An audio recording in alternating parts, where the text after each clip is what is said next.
I always say that art tells on the artist. Sometimes it reveals something personal about the creator, and that can be intentional or not. But if you look through an artist's oeuvre, you can find through lines that suggest biases, leanings, fetishes even.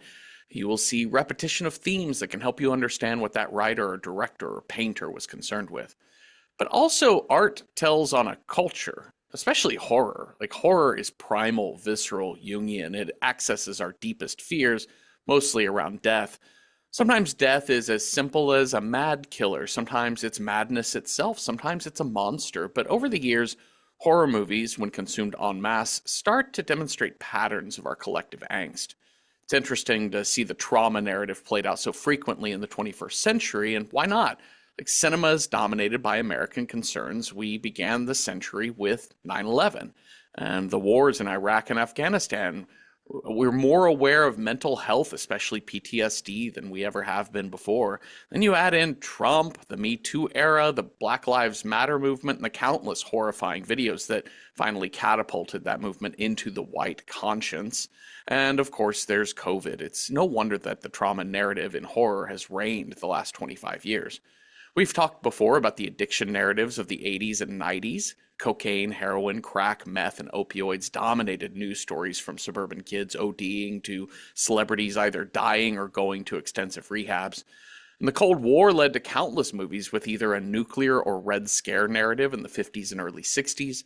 When we got to the counterculture, which got us to the counterculture narrative of the 60s and 70s, nothing is scarier to the establishment than a shift of culture. Women's lib, sexual liberation, hallucinogens, a mass protest against American military assurance. What has gotten into these fucking kids? It must be Satan.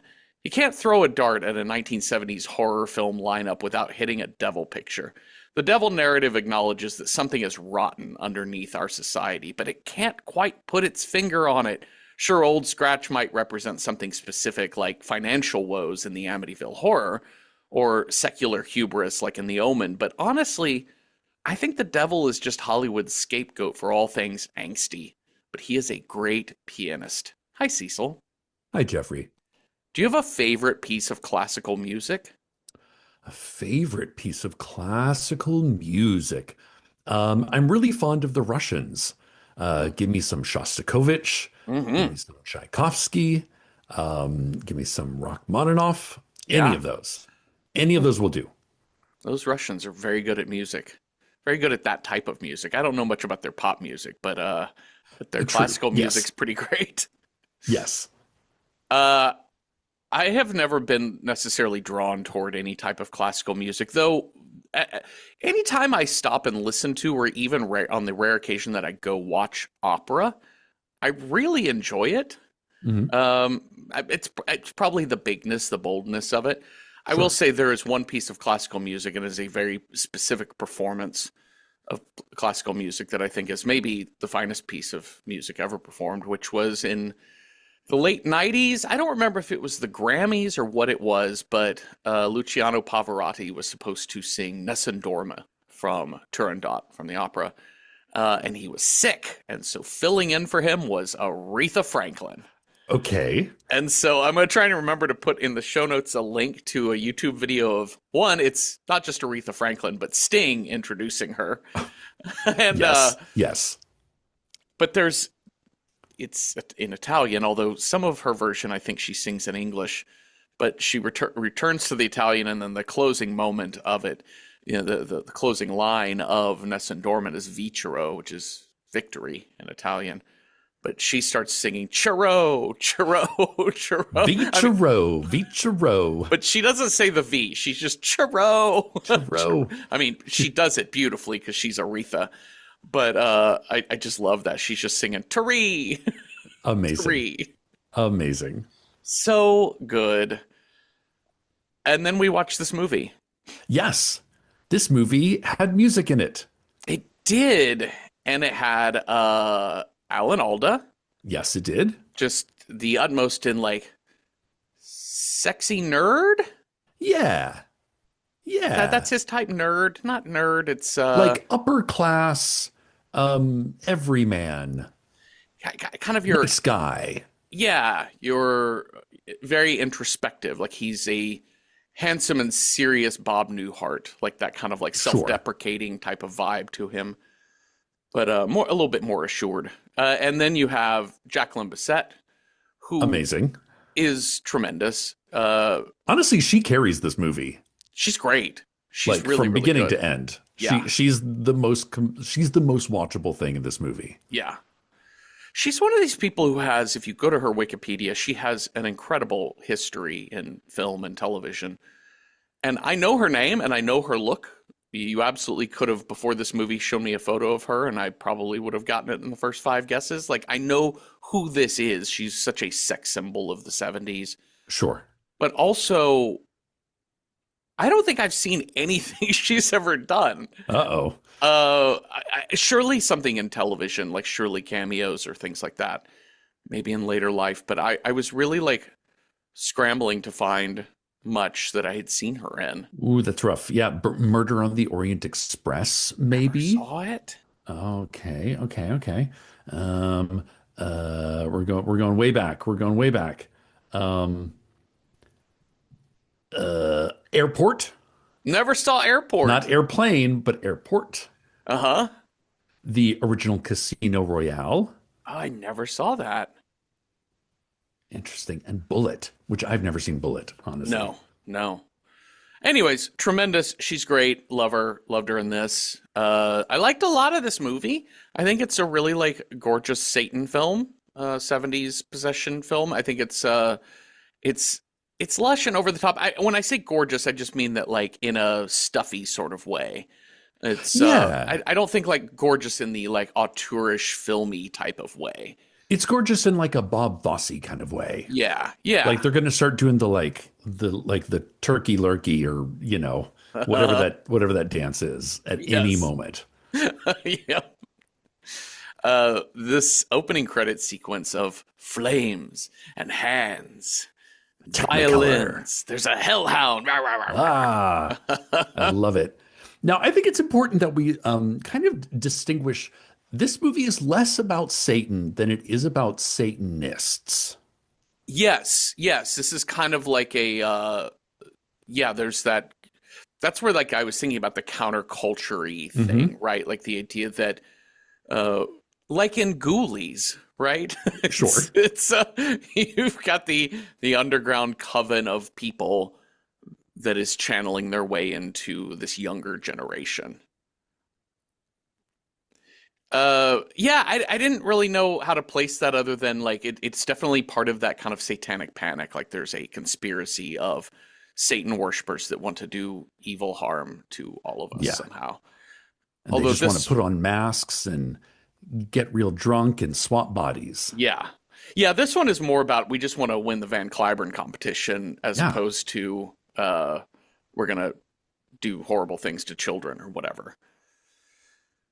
All right, so uh, we have Miles, who is played by Alan Alda, Yep. and he is married uh, Paula. to Paula, played by Jacqueline Bisset.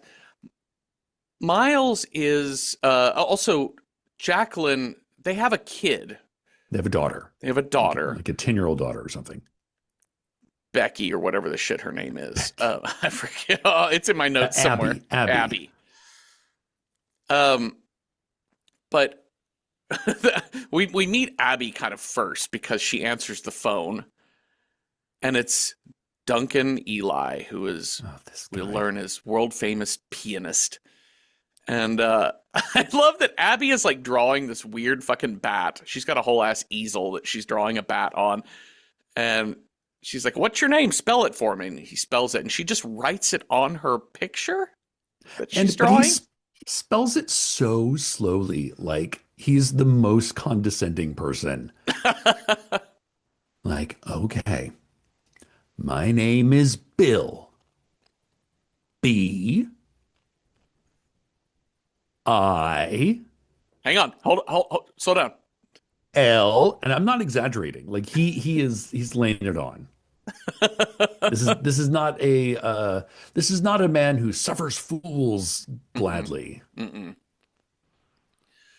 So Duncan is asking for Miles. He's offered Miles an interview. Miles is a trained pianist. He's a Juilliard Yep. trained pianist, but never rose to any level of like having his own career as an artist. Yeah, he never kind of like made it as a concert pianist.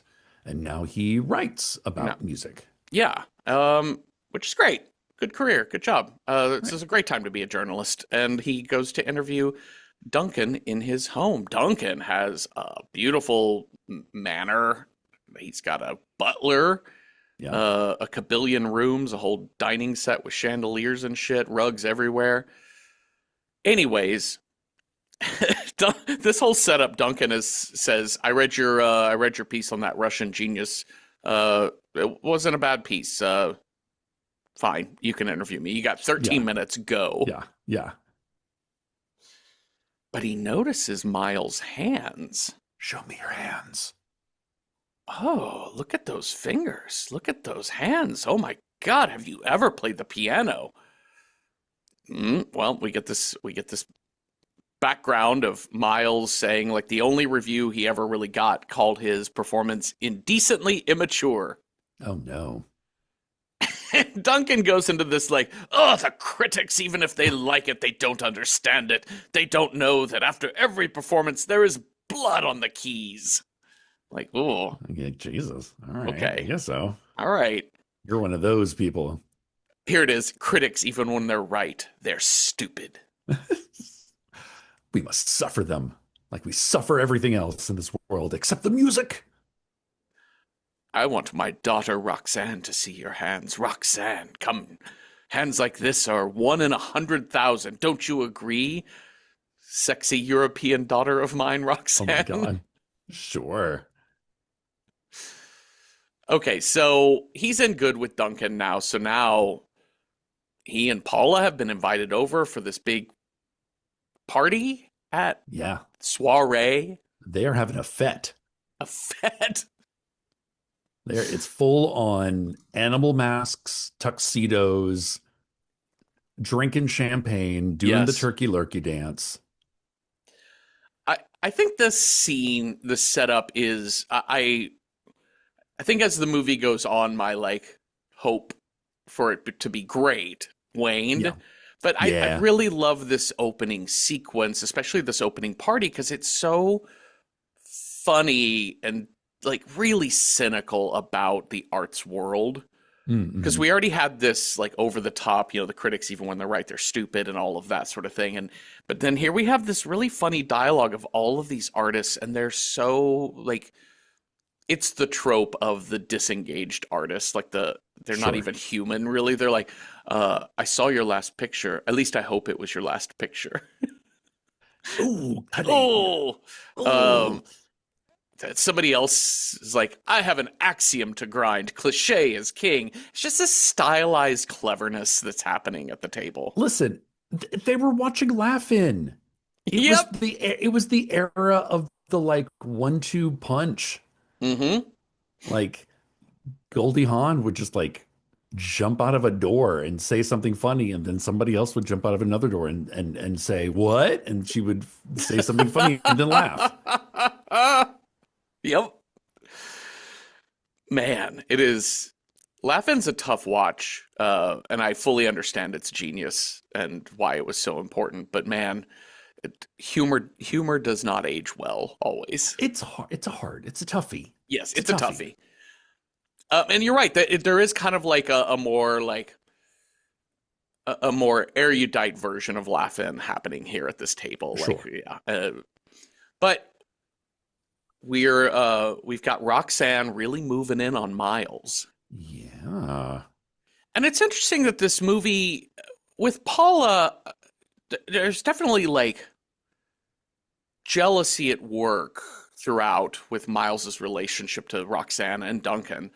But it doesn't play up, even though I think it's part of it, like jealousy of like, oh, this other woman has an interest in my husband. But this movie kind of plays a little bit more at like, we're all vibing with open relationships. Like it's fine, just be cool Yeah. and honest. She's more getting frustrated at like Miles losing himself in this relationship rather Oh, than I was going to say she's more upset that this woman's coming for her life. oh yeah, as Because, she like, the starts to next day, realize she's what's like, happening. they're coming into my store every other day. They're Yeah, buying the most expensive paintings. Like, you can't go from they're like she's being love bombed yeah, by Bill and Roxanne. yeah. And yes, she's a Bill. little miffed. She's like, okay, he's coming home with me. Yeah, He's fine. But I think it's more that her life is being insinuated upon. yeah, yeah. Absolutely. Like she already has like she's feeling bad juju from these people from the get Yep. go, and she should.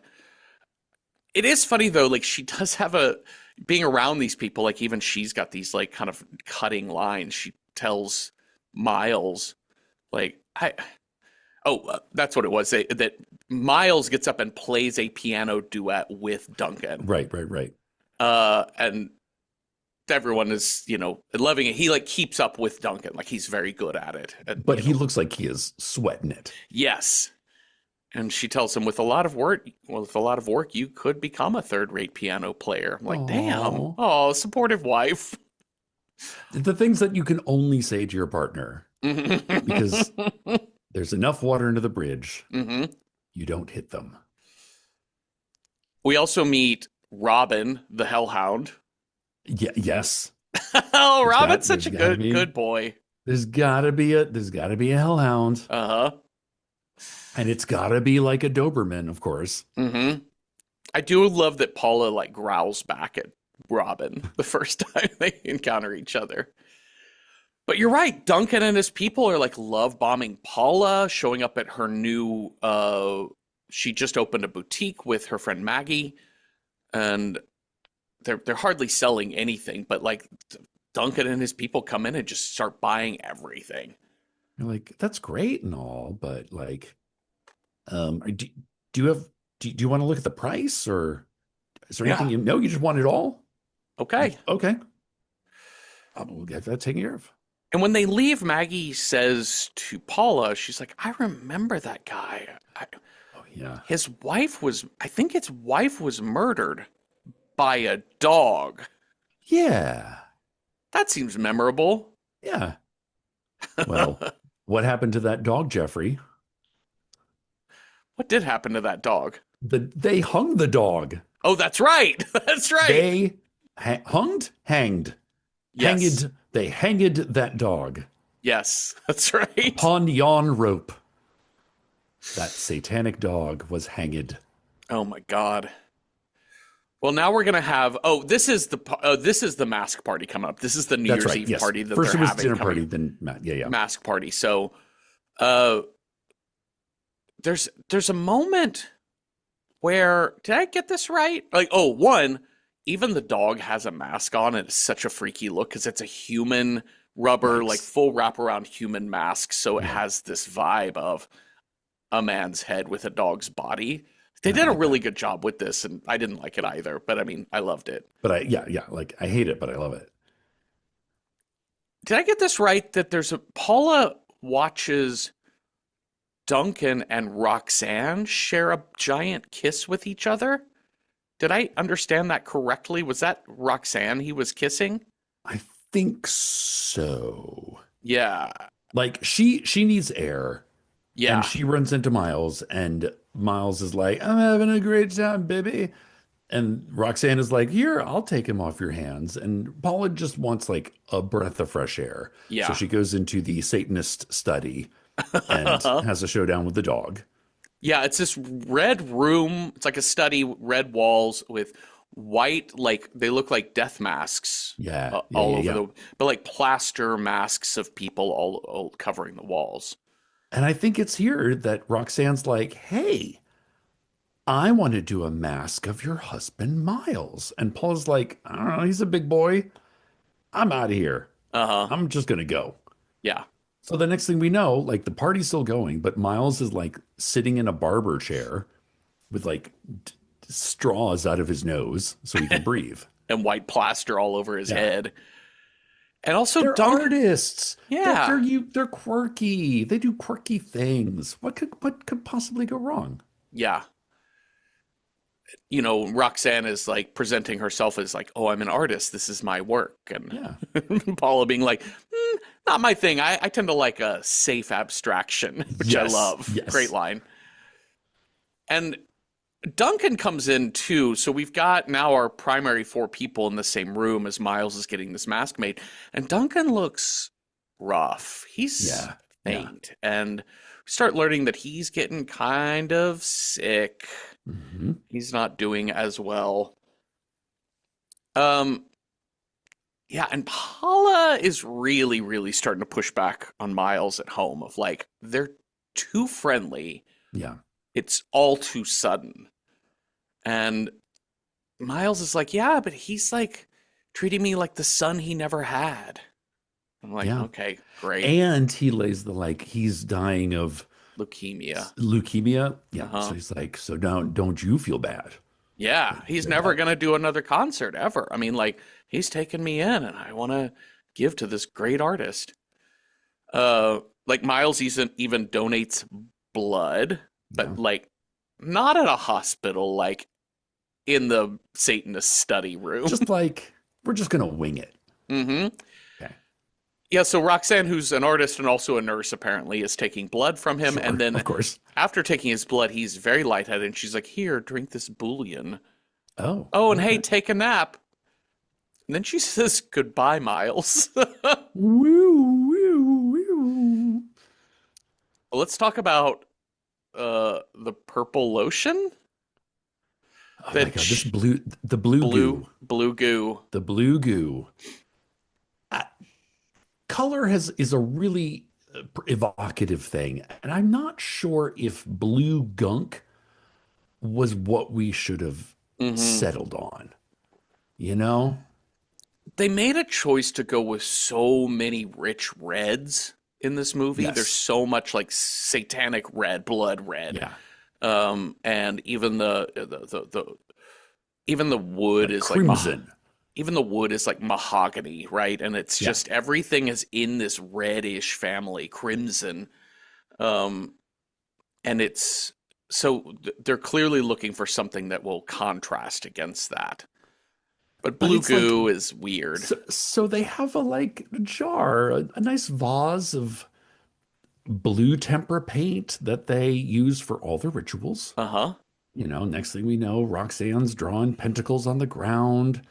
Later, that's how you get marked is you get a little dot on your Yep. forehead. Nice and easy. I wasn't I was like, a little bit like how do blue dot work with this movie because for some people you're marked for death, for some people it helps you transcend or it makes you part of their gang.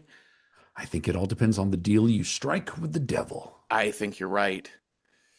I also like that this is French deviltry too, because we have Duncan doing like this like French prayer in bed. I just want to note somebody on our Patreon discussion threads for Ghoulies. I really was Uh-huh. thinking a lot about Ghoulies while watching this movie because they're very similar.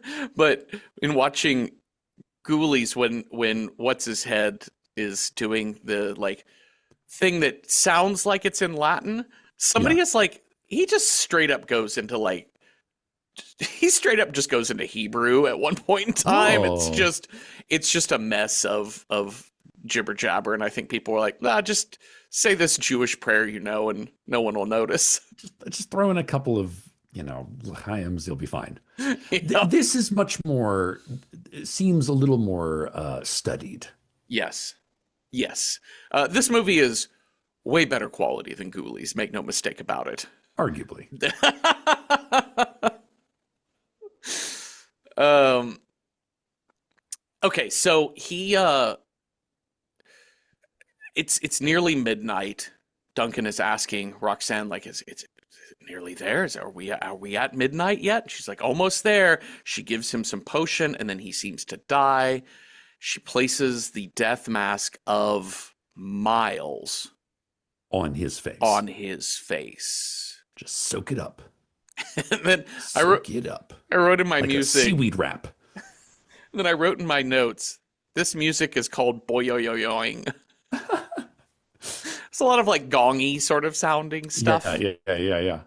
There's unusual instruments. Mm-hmm. I do love that like Satan works through osmosis. Yeah. Yeah, that Satan is basically an ointment sort of Yeah. thing. Yeah. You know, like we just like it's like a night cream that you can put on and you wake up and you've got a whole new personality. Oh my God. Can you get that at Sephora? I bet you can. It's It's really at expensive. just at Ulta. I don't know. Yeah, that might be at like, the upscale, not even be at Sephora. Okay. You got to Yeah. go to South Korea for that shit. Okay, great. Uh, so next time, oh well, we do see right after this, we see Miles waking up and stumbling and everything like that, and he hears the piano playing. He hears what he thinks is it's a Frankenstein lurching. He hears what he thinks is Duncan playing the piano, but it's just Roxanne listening to a reel of him playing, and she's in all Right. white. Yeah. And when he goes home, like he immediately goes home and like kind of and makes love to Paula. Like so for the Oh first yeah. time we see his like sexual passion for her. And it's very much the not the regular degular, Right. like not the Tuesday normal. No. It's like, I'm going to do it right here. I want to see your whole body. Apparently they have like a little, like, cute little catchphrase that they Love, love, do. love. Love, Love, love, love, love. love. Yep. But he doesn't know it. And he's like, what do you mean? He's Yeah. like, what do you mean? What do you mean? Uh-huh. It's our fucking thing. It's such a great bit. I really loved the love, love, love bit because they set it up early where it's like they're in bed when we first see them. And it's like Yeah, just yeah, they're yeah. sleeping in and they're not. It is like a long-term married couple of like, Yeah. hey, I'm feeling a little randy. Love, love, love. Like that's Yeah. their thing. That's their cutie thing. And no, I'm not feeling it. And you're like, fine. Let's have breakfast. Uh, so there's something rote to that phrase, and then to use it again here. One, this isn't love, love, love. This is It is. deeply primal. This need to have sex with this woman, Yeah. and two, he, like you said, he doesn't know it. It acknowledges that he's not Miles anymore. I mean, imagine you're this old ass dude, Bill, and you've just had a full on body transplant. Uh huh. And now you're like 30 years younger. Mm-hmm. And you get a hot new wife. Right. You've never felt better in your life. Right. Right. And then there's the reading of the will, which Miles, who is Yeah. now Duncan, Miles is done. This is now Duncan, but it's Miles and Paula. Item 1, I give my Steinway and all music scores to Miles. Also, $100,000 in cash. Oh, all right. I'm like, shit, motherfucker. Yeah. And Paula and Miles take a Mexican vacation. They're just like hedonistic lifestyle sort of thing that Miles is wanting to lean toward. And she says to him, she was like, you used to be so polite and so gentle. And he says, that was last week when I was poor. Yikes. Okay. Now I break things Yeah. on purpose. Well, when they get back from vacation, they find that Abby has taken in Robin, the dog. Oh, and she loves that dog. Oh, that dog loves her. Oh, they get on so great. What a way to mean, insinuate yourself as a right? devil person. Yeah. It's just bring a pet. Yeah, and make the daughter love it. And oh man, the marriage is starting to fall apart because she's like, absolutely, that dog is not Yeah. living here. Fuck that I dog. hate that dog. And Abby's like, Daddy will let me have him. And Daddy's like, yeah, we'll keep him. Hey, let's go out to dinner tonight. Let's have Japanese. I love Japanese food. Oh my Okay. God. Oh my God. All right. So, uh, we can't really get the Steinway into the house. Steinways are famously not very mobile, Yeah. but Roxanne does give Miles the keys to the house to come over anytime he wants to play. That's so kind of her. Ah, so nice. Um, there's even a moment where the check finally comes in the mail from to Miles. It was $400 for his interview with Duncan Eli, Okay. and he's just like, pfft. He Yeah. doesn't even want to do like Yeah. he doesn't even bother to like break out the app and direct deposit that Yeah. shit. Like I have to drive to an ATM. Ugh. No. Paula hears him playing the piano at one point in time, and it tells him to hear you play, like, that was really frightening because that's Yeah. not, I can tell that's not you playing. He's like, oh no, well, it wasn't me. It was, I was playing Duncan on a reel. I was playing a tape. Sure you were. She like puts, I love this bit where she puts her hand on the reel to reel player. She's like, the machine's cold. I was like, that's such a good, Mm-hmm. I don't know. It was a really like visceral connection Yeah. to Yeah. old Like you can't lie technology. your way through that, you Yeah. know? Um. So Paula is starting to have dreams of. She has a dream of Robin devouring that creepy ass Raggedy Ann doll. Right. And then Uh. something involving Abby. This is where I got a little befuddled in the middle Yeah. bit. Um. Oh yeah, that's what it was. It's in the dream. Duncan comes into their home with the blue goo, Mm. and he's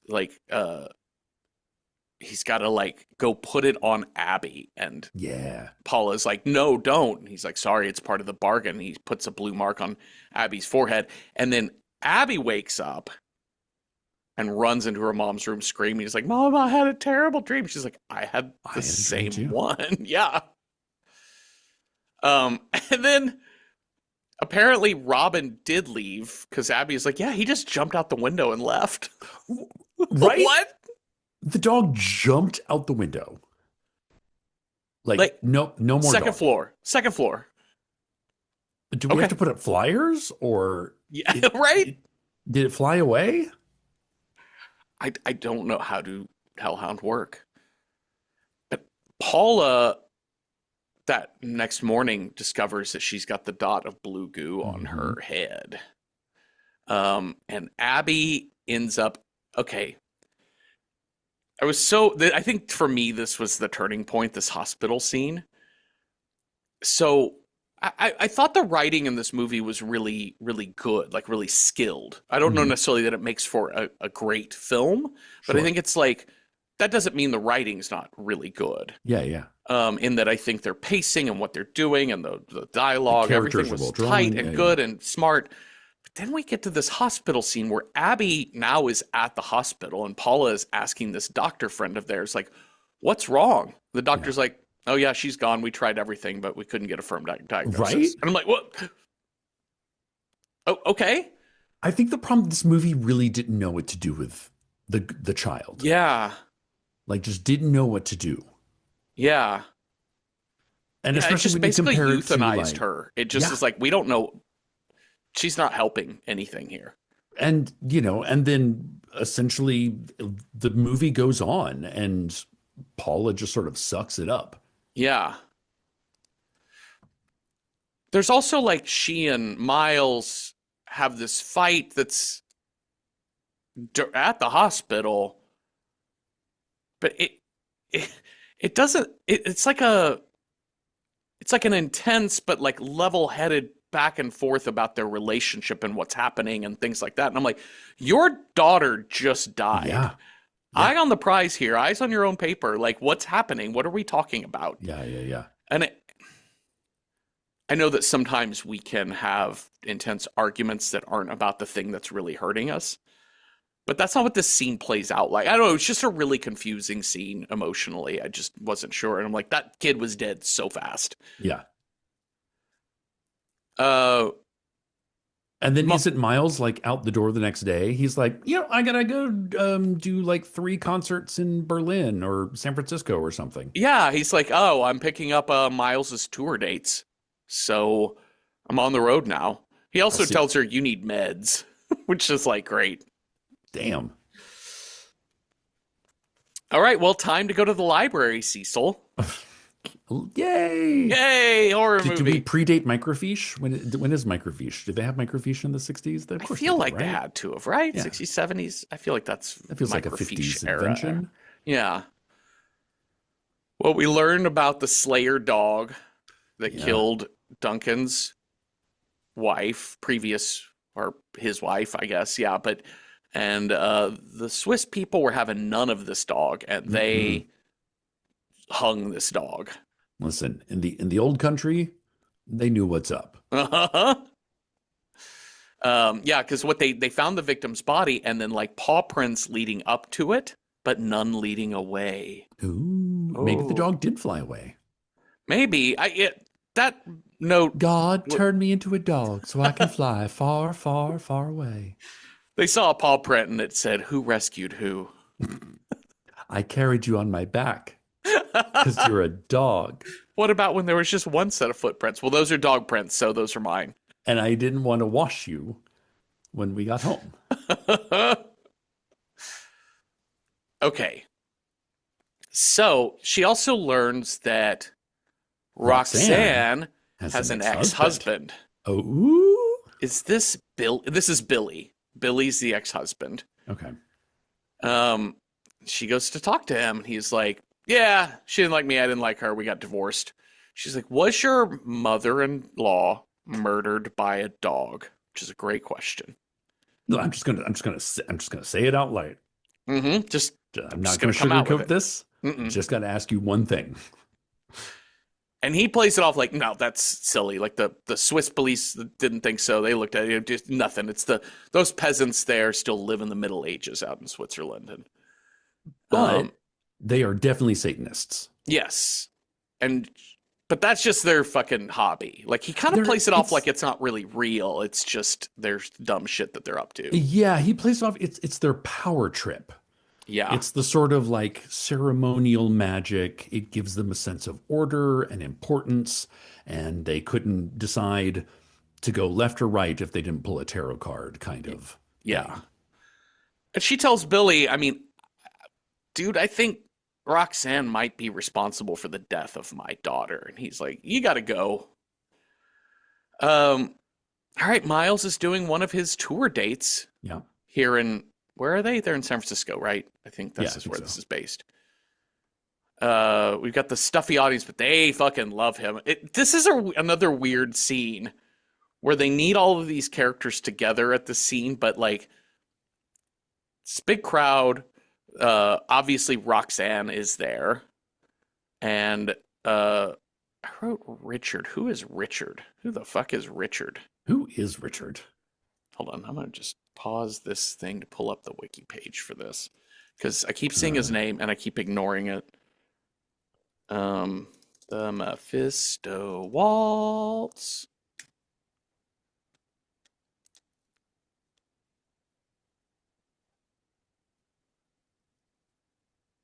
well, someone did play Richard.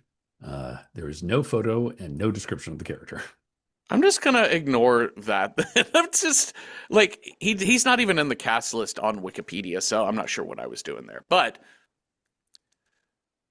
Roxanne is obviously there for Paula is there with Maggie as well, Yeah. and the doctor friend is there, Yeah. which is interesting. And so is Billy Yeah. manages to show up for this thing too and like wave at Paula. So big standing O. Miles is a huge success because he's Duncan. Backstage, Miles is just kissing every fucking person in the world. He's got his fans. And Billy approaches Paula and is like, hey, When you mentioned that your child died, I figured I don't need to be so selfish. Here's my number. And he's written it on a matchbook and kind of like tries to slip it to her Mm-hmm. because he does know that this is a dangerous game. I mean, you want the Satanists to know as little about your personal life as possible. Uh-huh. Like anything can be used against you. And if they know that she's trying to dig up some dirt on past grievances, yeah, they're not going to be happy. Yeah. And Roxanne kind of comes over and starts questioning Paula about talking to Billy about, I noticed your interest in my ex over there. That's so fascinating. I don't know about being interested in that guy. She says Billy is a dangerous, silly, fraudulent man. And again, Oh. back to the great writing, Paula's like, maybe that's what I'm looking for. Oh, yeah. Boom. Maybe that's just what I have an appetite for. Well, Billy and Paula are gonna go for a drive along a cliff's edge overlooking the sea. Like the Pacific Coast Highway or something. Yeah, which you give me a 70s movie and you show me a car on the edge of a cliff driving, I'm like, oh, come on, bring it. Bring that tumbling car down. That car is gonna explode. It is. This car does not explode. Sadly, no. I No, thought we were going to get it. But Billy does explode in his own personal way. He does kind of, yeah. He's the tumbling car of this scenario. Yeah. They go to stay at this like luxurious Airbnb over on the seaside. They're getting into kissy time. They got some romantic things happening here. She says a weird thing to him, which is interesting. She says, I keep thinking you're Miles, but you're a different shape. Which is a weird, interesting line. Okay. I wasn't sure what that line was getting at other than just playing with the theme of like people can be in different bodies or like the soul of somebody living on through just her memory of Miles. Like that Miles, it's her acknowledgement that Miles isn't Miles anymore. Yeah. Well, and in this moment, he's giving her actual affection. Uh-huh. And not sort of, the self-centered Delancey version of Miles, which is, like an energy that burns up everything in its wake. So maybe it's like he's like a normal guy. Yeah. He's just an average Joe who like is showing her they're doing kissy times under the blankets and they're like canoodling by the fire. It's very supportive. It's very sexy without being like fucking. Yeah. It's back to kind of it's a similar dynamic between these two as when we first meet Miles and Paula, that they are in a stable relationship, like a stable, respectful relationship that isn't filled with like constant sex at a Mexican resort sort of thing. Yeah. I just found that line really, really interesting. Again, like it's so funny. This movie, I do think it's like way better than it lets on. Yeah. And I can't tell if it like just couldn't achieve the thing it wanted to achieve, or if it's just like was maybe dead in the water for me personally because it's a Satan movie from this or satanic worship thing. I think we already know what's contained in the sausage. Yeah. So we're like, okay, here we go. Yep, here's this familiar bit. Yeah. And Billy and Paula get into these like deeper conversations, and she says, why did you divorce Roxanne? He says, because of the child. Wait, I'm sorry, what? I'm sorry. Well, the same day that Mrs. Eli was killed by the Swiss devil dog, Roxanne disappeared, and I went looking for her, and eventually I found her up the hill, and she had had a miscarriage, Okay. And also, the child that she was carrying wasn't my child. Uh, Damn. Citation needed. I mean, I would That, love to yeah. know a little bit more about how you know all of that. Uh, Yeah. Did and she admit to him? yeah, Did they yeah. know? Did they know from the beginning? I I mean, also, Roxanne seems like kind of she's a wild one. yeah, she is. She's a, She she's also a, seems like the kind of person who would literally sacrifice her baby yeah, to like help out her dad and kill her yeah. mom. So I got lost in this, which was okay. It seems clear because of the Hellhound and just the stories around the Duncan's whole bit that, like, yes, the wife was killed by more than just a Yeah. dog, Yeah. but so oh no, now I'm piecing it together. Okay, here I'm gonna say this to you, and Okay. you can Lay it verify. out for me. You tell me I'm a dummy for not knowing this already. Okay, now I'm piecing it together. Okay, so the idea is that when a person dies, their soul in the Satan world needs to go into another body. So Yeah. Billy was married to Roxanne, Yeah. who uh, was the daughter of Duncan and Mrs. Eli. We don't get her Yeah. first name. Uh-huh. But when Mrs. Eli died, he had her soul put into Roxanne's body. That's why he was kissing her earlier at the party, because it's not his daughter, it's his wife. Okay. Okay. Interesting. So there was never an actual Roxanne to begin with. Right. Or Roxanne changed Yeah. on the night that Mrs. Eli was killed Okay. by the dog. Interesting. And the baby was the sacrifice that had to be made Yes. for the blood money to do all the business. Or the idea of the miscarriage was, yeah, induced. It may not have even been a sacrifice. It just may have been induced because, well, we don't need this baby You anymore. have three souls in one body at this Yeah. point.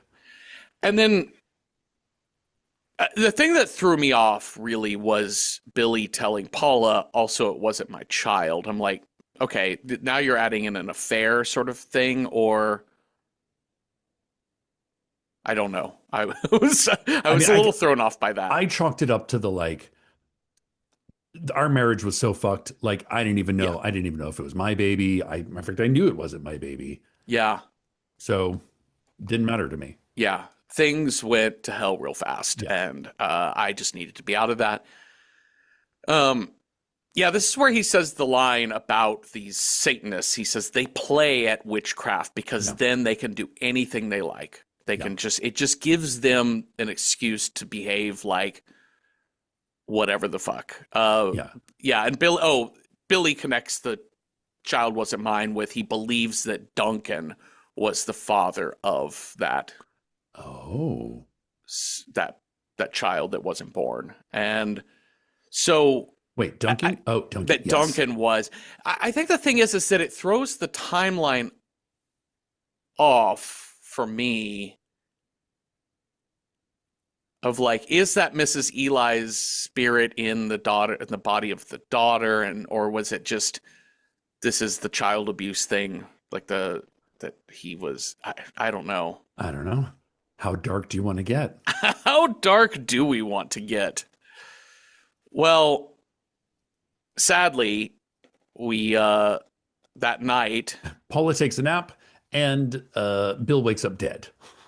Yep. Yeah, when she goes to look for him, she finds him dead on the beach with like a little blue dot on his forehead. Yeah, he's got the little blue dot. It's like the little red dot in Predator. Yes, but it's but Satan's, it's like the residual, like after you've been shot, you get the blue right, dot. Right. Okay.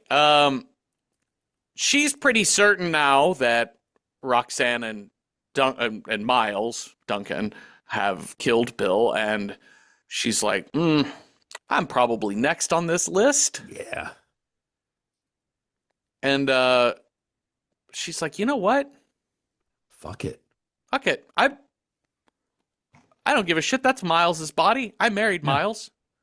I can live that life. It doesn't matter who's in his body. I just want a little bit of sound and peace of mind. Yeah.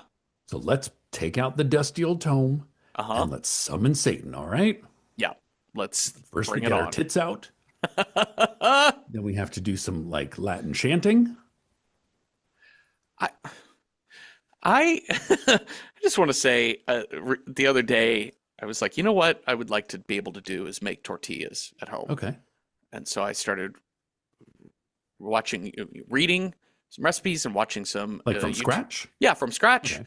And it's all a fairly simple thing to do, but they came out poorly because they it takes practice. There's a technique. There's a technique to it, and I'm sure if I keep doing it like I did with like for years and years, I've always made myself buttermilk biscuits. I'm very good at them now. If I had to have one that I made when I first started making them, they would be terrible, or they'd be off, whatever. Yeah.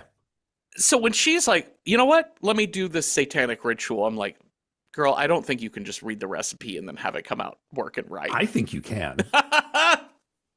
Like, they have got Satanism down so fucking simple in this movie. Uh-huh. It is like, get the book, light the candle, ring the bell, say the weird French words.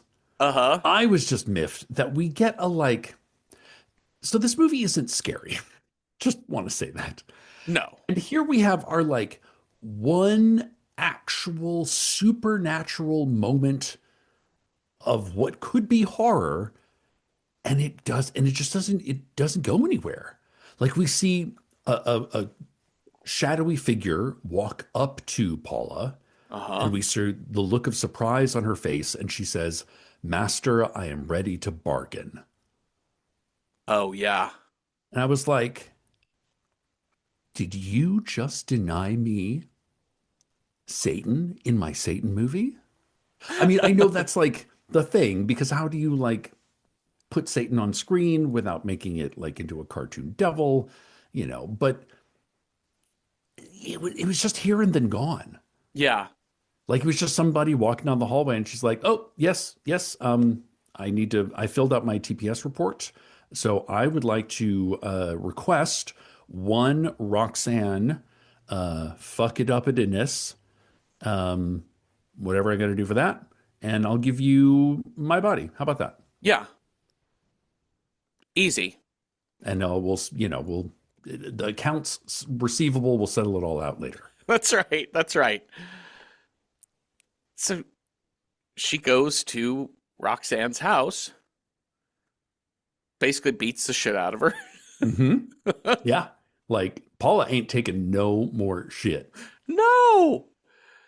Yeah, she does her naked pentacle ritual on the floor, and she goes up to the satanic drawing room, the satanic study, and grabs the mask of Roxanne off the wall. Yes. And puts it over her own face, and then Cut in the to her bathroom. friend Maggie Yes. finding her in the bathroom with her wrists cut. Yes. You're like, oh my God, I can't get it off of her, You're right. And this is where I was like, wait, she killed herself. Oh, but the body is dead, but the spirit moves into the other body. Yes. So we kind of know that now, but poor Maggie has to see her dead friend. Yeah. Apparently suicide in the bathtub. But next time we see Roxanne, we're like, oh, that's not Roxanne. Yeah. And she just runs through the door and gives Miles Duncan just a big old hug and a kiss. Yeah. Like it doesn't even matter who's in whose body. We've just settled on like some sort of equal footing here. Yeah. I like that notion structure. I like that theme of like, what does the body of a something make a something? It's almost like Yeah. a ship of Yeah. Theseus type of Yeah. philosophical idea of like, is it still the same ship if every part has been replaced? But, so the difference between a body and a soul is in that ship of Theseus philosophical exercise. So I like that. I just don't think the movie played enough with that, at least with Paula's character, because it felt more like this was a choice of survival, Yeah. which I guess makes sense, as in, you know what, if you can't beat them, join them. Yeah. And I'm not going to be able to join them just as Paula, fellow Satan worshiper, fellow witch. Yeah. I can't just like sign up and pay the dues. I'm going to have to like Gotta, sneak in. yeah, I've got to like a coup d'etat is necessary. Yeah. And because maybe part of her sort of enjoyed the Mexican sex vacation. Yeah. Maybe part of her enjoyed having the money and hearing and a talented husband. Maybe she Yeah. liked living above the quotidian life of a happy marriage. She wants a sexy marriage. But She wants ultimately, she wants a burning hot, passionate marriage. that's right. That's right. The end. The end. Shall we rate this movie, Cecil? Yes, let's. All right. So, how approachable is the Mephisto Waltz? If you are horror movie squeamish, on a scale of 1 to 10, with 1 being not at all approachable, 10 being very approachable. I mean, I'm going to go with what you said, Cecil. This movie is not scary at all. Like, it is. I would give this like 8 out of 10 bottles of blue goo. Right? It's more psychological thriller with satanic elements. There is the suicide. There is a child death. There's basically an assertion of incest and sexual assault. But none of it is like graphically laid out in any way Yeah. that is like visually or like audibly shocking. Like there's no jump scare. There's nothing like, I don't know. I guess it kind of depends on how you feel about sort of possession, Satan-y sort of movies, but generally speaking, like it's not super scary. It doesn't even have anything like a window pane beheading like in The No. Omen. So No, it's more like a kitchen sink drama. yeah, absolutely. So for that, I would give it 8 out of 10 bottles of blue goo in terms of approachability. But to speak nothing of approachability, Cecil, how do you rate this as a horror film? I think this movie falls somewhere in between The Exorcist, in that we have like a mother fiercely fighting for her daughter, Uh-huh. and Rosemary's Baby, which is a mother fiercely fighting for her unborn daughter, and caught up with a bunch of Satanists. And Yeah. this movie is like somewhere in between, and it kind of shares a little bit of DNA with them both. The performances are really good, but I think it's just there's something missing. Yeah. There's an edge that is missing Yeah. to it. So for that reason, I would say walk, don't run. 6 out of 10 evil black turtlenecks. Yes, very much so. Well, let's figure out what we're going to watch next. You've got a scare die. I have a style die. We will roll those up and see what movie matches those two things. On your scare die, Cecil, if you roll a 1, our next movie's scare is technology. 2, a vampire. 3, a psycho killer. 4, wild card. 5, werewolf. Or 6, alien. That's a 3. A psycho killer. Let me get my documents open here. I forgot to enter boxed. All right, I'll look at that in a second. Okay, great. So we're gonna match up your psycho killer roll with whatever I roll in style. If I roll a 1, our next movie's got to be based on a true story. 2, it's got to have a 5+ word title. 3, it's got to be in Espanol.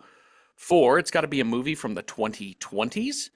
5, something horror homework, essential horror viewing. Or 6, horror comedy. Let's see what we got here.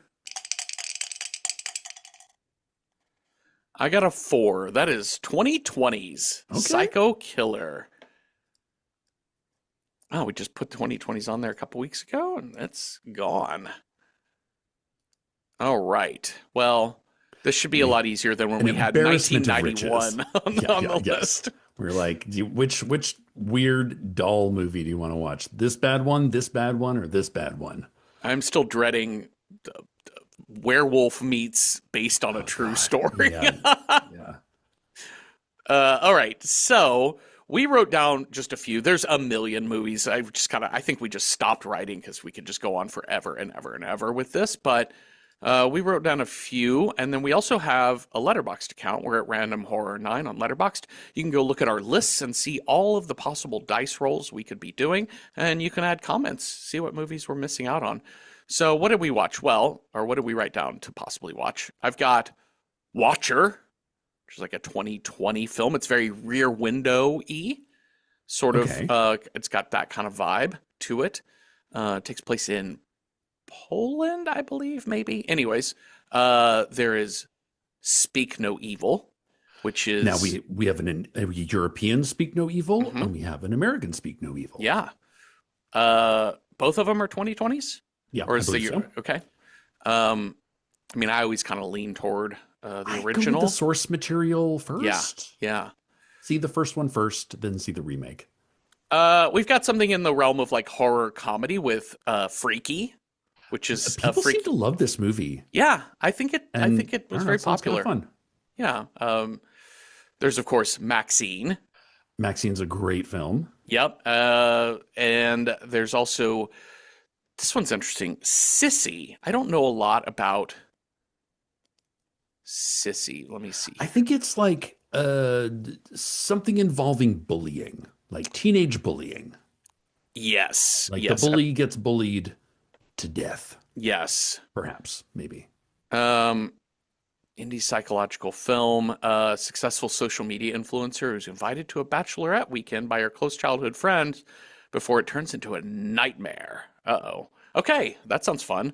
There's Teen Sissy. Angst, Yes. There is Spree.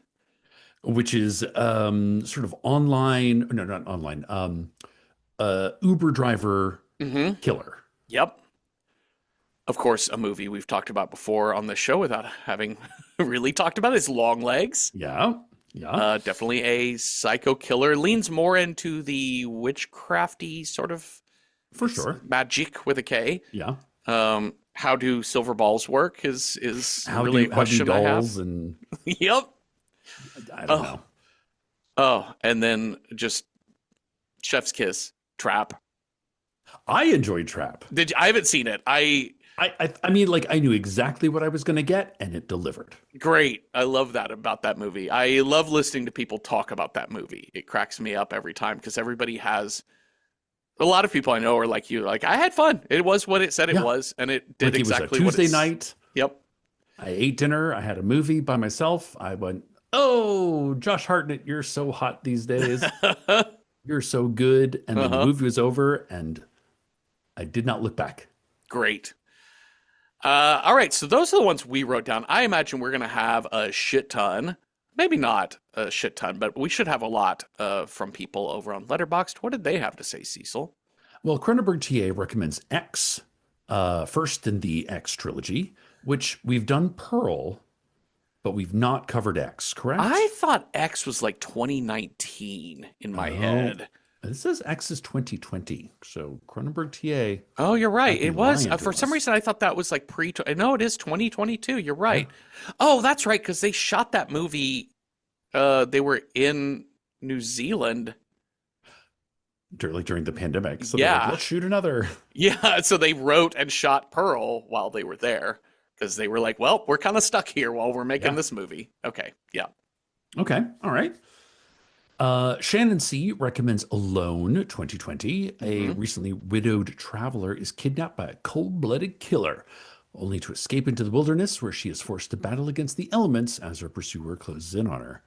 Okay. Milk and Cereal 2024, available on the creator's YouTube channel. Oh, this So is it sounds very indie. Uh-huh. A surprise birthday prank takes a turn for the worse when a popular social media duo must face the reality of the terrifying aftermath.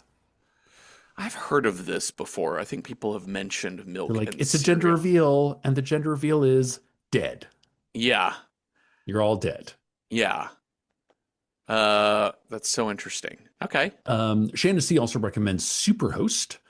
Two travel vloggers check into a vacation rental with a host that will do anything for a good review. Okay. Non-Beanery recommends Heretic. Hugh Grant, born to play Uh-huh. a horror villain wearing a cardigan. Um, yeah, is he a psycho killer? Yeah, he's pretty much a psycho killer in Yeah, that he is a movie. psycho killer. Yeah. He's a Like, little bit more like entrapment psycho killer, a little bit more yes, Buffalo Bill, a little bit less like, Jason Freddy. yeah, Yeah. like, I'm not going to kill you until you've listened to my 3 hour lecture on the dangers of organized religion. Yep, that's right. Brr. Margot recommends Heart Eyes Mm-hmm. 2025, which I've heard of, and also recommends Totally Killer, which I have not heard of. Mm-mm. Half Price Horror recommends Censor from 2021. Um, One of the films that they really bang a drum for, a very cool anti-conspiracy thriller about a movie censor who becomes convinced that a horror producer has kidnapped her sister and becomes increasingly detached from reality as a result. Gorgeous colors, tense Mm-hmm. acting, and with a truly bloody ending. That sounds really unique. I've seen this movie come up on lists. It sounds really, really interesting. Okay. I mean, who doesn't love a little you know, little murder A mayhem? little conspiracy brain. Yeah, why Uh-huh. not? Just because you're paranoid doesn't mean they aren't out to get you. That's right. Let's see. King and Commoner recommends Scream 2022 and Scream 6 2023, both solid additions to the series. They also recommend Clown in a Cornfield. Oh, sure. Sure, sure, sure. A group of teens throw a party out in the cornfields on Founders Day, but they're being stalked by Clown. That's a murderer, murdering Clown. Temmie Silver recommends Woman of the Hour 2023. An aspiring actress books a role as a guest star on The Dating Game when she asks scripted questions to three men on Oh, the opposite side of the yes. wall and picks one for a date at the end. Little does she know that one of the contestants is a serial This killer. was based on a true story. Based on a true story, and Yeah. Anna Kendrick does an amazing. I think she directed this and Mm. starred in it, and she does a really good job. Really good job. Yeah. Doop doop doop. Ace Diamond recommends It's a Wonderful Knife, Love 2023. a good Sole title. survivor of a Christmas psycho killer's rampage, traumatized and miserable, wishes she was never born. It's just like It's a Wonderful Life, except she's transported to a world where she never stopped the killer, and now she must defeat a much more powerful slasher than before. Okay, all right. This Hmm. kind of sounds interesting. They recommend Hunter x Hunter. Father of a family living off the grid discovers the hints of a psycho killer lurking in the woods. Okay. Hmm. Stream 2024. The guests at a remote hotel are the unwitting pieces of a game being played by a gang of masked killers who live stream their murders to an eager betting audience and earn points on how far they're willing to take them. So, like the Squid Game, Uh-huh. but with murder, But more murder. more murder. Knife for Cumbia recommends Perpetrator 2023. They said watching this made them feel much more stoned than they was, but it held their attention the whole time. So Okay, great. listen, Oh, in this day and age, that's all you can ask for. that username is Knife Roomba, which Knife, is sorry, very. what I did I say? just. I'm only Sorry. correcting because I think that's a funny name. Keating Face recommends A Wounded Fawn. Hmm. And a curator in an art gallery goes to a cabin in the woods with a charming art dealer she's just started dating. She doesn't know he has an evil owl demon floating around him and telling him to murder women. Hmm. Gorgeous, surreal art references throughout, very moody, very strange. Yeah. They And also recommend, this stars Josh Rubin, who's the director of Heart Eyes, oh, okay, and a couple other horror-y movies. gotcha. Werewolves Within, I think, is one of his Okay, other horror movies as so very well. much like the of the moment Yeah. 2025. Yeah. They also recommend In a Violent Nature, Long Yeah. Legs. We Um, covered In a Violent Nature for Patreon. yes, we did. We did. Yeah. That's What happens when you just watch Jason wander through the woods trying to find a kill? It is Friday the 13th, but video game version where you just play Yeah. as Jason is kind Yeah, of that's that it. movie. Yeah. And finally, Volatin Spider recommends Fear Street. Sure. A town is plagued by a curse that turns one person every few years into a psycho killer that goes on a rampage. A group of teens stumble on the bones of the witch, and there's a whole lot of other stuff. But the Yeah. first one is definitely psycho killer based. Most definitely. Yeah. Yeah. I hadn't thought of Fear Street, of course. Well, yeah, we have a lot of really good ones on here. A lot of ones Yeah. that are really intriguing. Is there anything that's like standing out to you that you're like, ooh, I really like this? I have waited to see Speak No Evil for the podcast. Uh-huh. So like I've literally put it on the shelf and I'm like, oh, I really want to watch this movie. I'm gonna watch it for the podcast. So Speak No Evil, the original European one. Uh-huh. I'm very curious about Freaky. Yeah, Freaky looks really interesting. After the Satanists, I think we can let Maxine go. Yeah, yeah.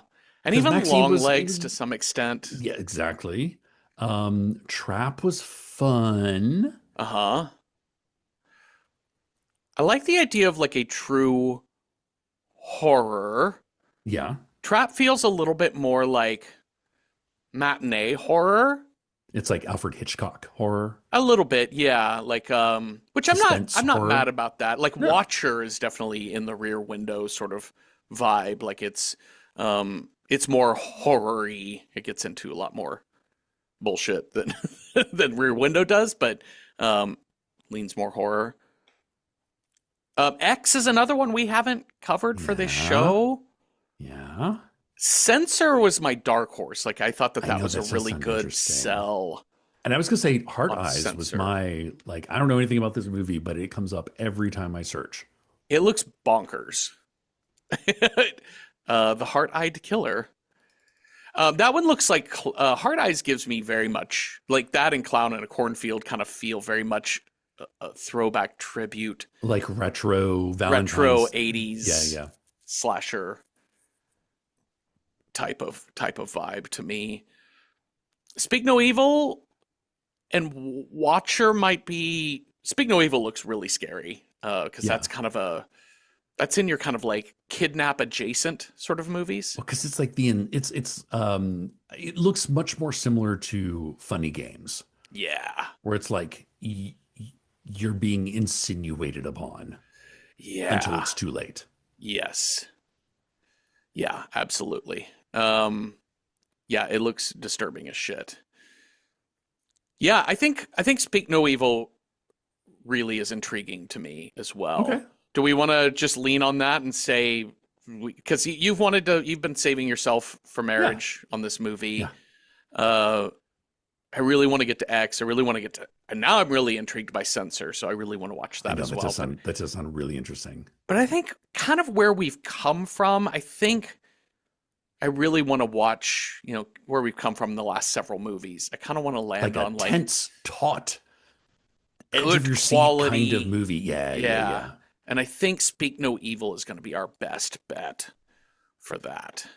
It is available for streaming, it appears. That original version, the original Excellent. Dutch, Danish. Always confuse the two. Available for rental out there, and it is from 2022, so it fits the bill. Great. And it is Psycho Killer, right? Like it's not. I think so. Not gonna find out that this is about magic or. No, I think it's like. I hope so. Let's. You know what? It seems like crazy people. I love crazy people. Like you've been invited to a long weekend off the grid with crazy people. Dream. Right? Well, let's do that. Well, thank you all for RSVP, yes. Thank you all for listening. Thank you, Cecil, for talking with me. And if y'all have thoughts on the Mephisto Waltz or ideas for other movies that would have been good 2020's psycho killer movies, let us know. We're at Random Horror 9 on Blue Sky, Instagram, and on Patreon, where our public discussion threads for every episode are for everyone. You don't have to be a paying member to participate in those. So watch the original 2022 version of Speak No Evil with us this week, and come on back next Tuesday for a new episode. Have a restful night with no devil pets jumping out of your bedroom window or nothing. Boo. Boo!